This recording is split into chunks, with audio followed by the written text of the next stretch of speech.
Jean-Charles le Bienveillant et l'œil de lynx.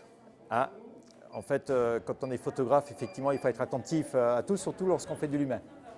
Alors justement, des scènes de vie, on en a vu sur Terre et Cime aujourd'hui à travers cette exposition.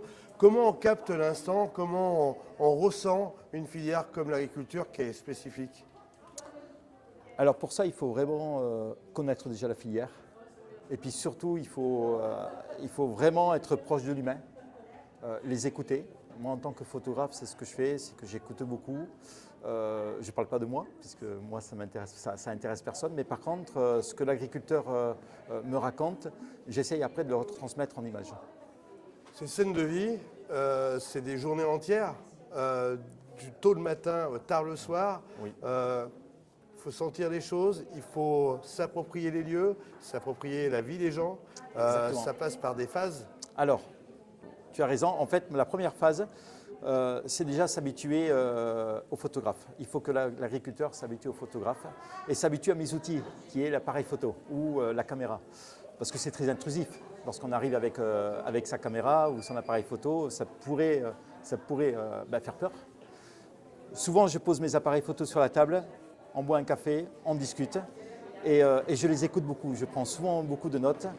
Et il y a un climat, un échange qui se crée, ce qui permet effectivement de créer une relation de confiance. Et ensuite, l'agriculteur ne voit plus mon appareil photo. Ça m'arrive même de m'approcher de lui, de travailler avec un grand angle, d'être proche de lui et de le prendre en photo. Et voilà, ça devient naturel. Il y a une fusion entre vous. Exactement. Alors, j'ai fait beaucoup de psychologie, alors c'est vrai que ça aide aussi. Voilà, de regarder dans le regard chez les agriculteurs ce qu'ils ressentent, quoi. Voilà.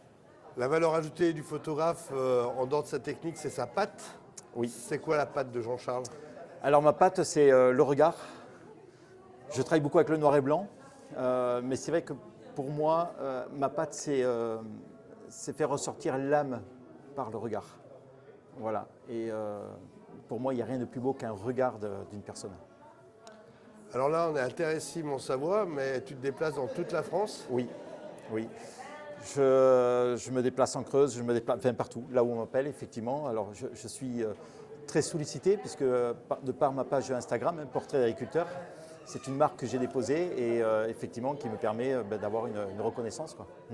À travers tous ces portraits, toutes ces expériences, toutes ces régions, il y a certaines situations qui t'ont marqué, quelques souvenirs? Oui, il n'y a pas longtemps, j'ai fait une vidéo dans un vignoble à Aéroligui, voilà, pour ne pas le citer, au Pays Basque, où j'ai l'agriculteur qui a pleuré devant ma caméra. Voilà, en fait, c'est ça ça me met la chair de poule, en fait, c'est ça qui m'impressionne, c'est de voir lorsqu'on s'intéresse aux agriculteurs, lorsqu'on les écoute, il y a de l'émotion qui monte et devant ma caméra, il a pleuré, voilà. En dehors du bon sens artistique, il y a le bon sens paysan. Qu'est-ce que tu retiens de cette filière, de ses attentes, de ses besoins, de son avenir? Alors ce que je vois, c'est qu'effectivement, il y a une grande inquiétude, une très grande inquiétude pour l'avenir. Ce que je vois également, c'est que les agriculteurs, je vois les jeunes veulent reprendre parce qu'ils ont peur que ça disparaisse, comme l'instinct de survie. Et je vois vraiment qu'il y a beaucoup de jeunes qui reprennent. Je leur tire le chapeau parce que c'est pas simple. Mais ceux qui reprennent, je vois une passion, mais c'est impressionnant, quoi. C'est impressionnant. Tu as un vrai rôle finalement pour faire comprendre certains messages, pour faire passer certains messages. Mon rôle, en toute humilité, mon rôle est juste de retransmettre en images en fait, cette filière, l'agriculture. Je me dis qu'un photographe, c'est le souvenir de demain.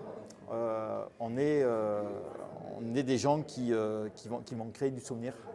Et j'espère que par mon travail, par mes écrits, parce que j'écris beaucoup, que je puisse éveiller effectivement la sensibilité de beaucoup de personnes et surtout que ces personnes puissent faire travailler la filière, parce qu'aujourd'hui on sait très bien ce qui se passe dans l'agriculture, malheureusement, il faut les faire travailler, ces agriculteurs.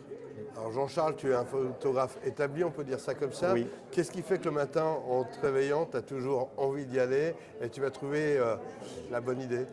C'est la passion. Je suis quelqu'un qui mange, qui vit, qui dort dans l'image. je dis que je vais mourir dans l'image. En fait, je suis un grand passionné de la lumière et de l'image. Merci Et à de toi. l'humain. Et de l'humain. Merci à toi. Merci.